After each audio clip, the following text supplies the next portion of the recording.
Suara dari langit. Aku tidak percaya hal-hal mistis sampai aku pindah ke desa itu.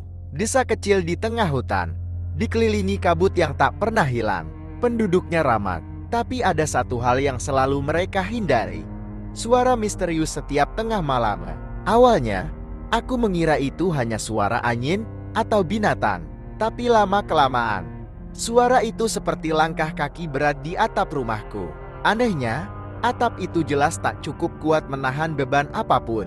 Aku mencoba bertanya pada warga, namun mereka hanya menggeleng atau menjawab samar. Seorang wanita tua hanya berkata, "Sudah biasa, jangan hiraukan." Tapi aku tidak bisa. Suara itu membuatku gelisah setiap malam.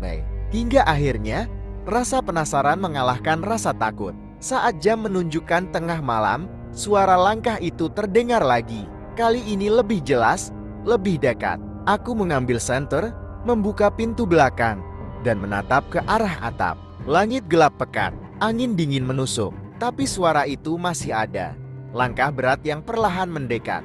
Dengan hati-hati, aku memanjat tangga menuju atap, meski dadaku berdebar kencang.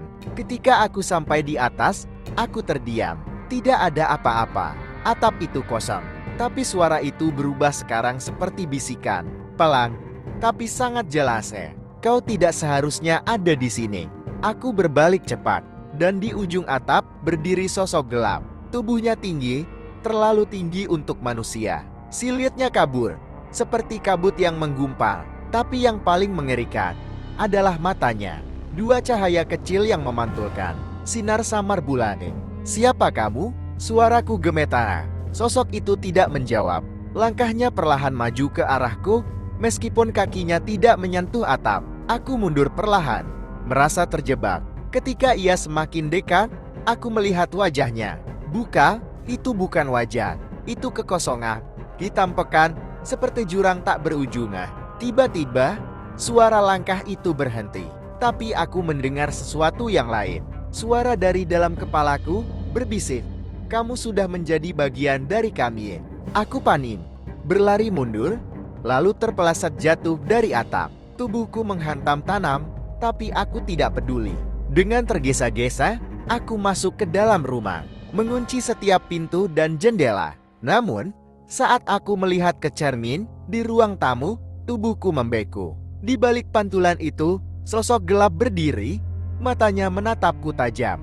Aku menoleh, tapi tak ada apa-apa. Ketika aku kembali menatap cermin, aku melihat bayanganku sendiri tersenyum. Tapi senyuman itu bukan milikku.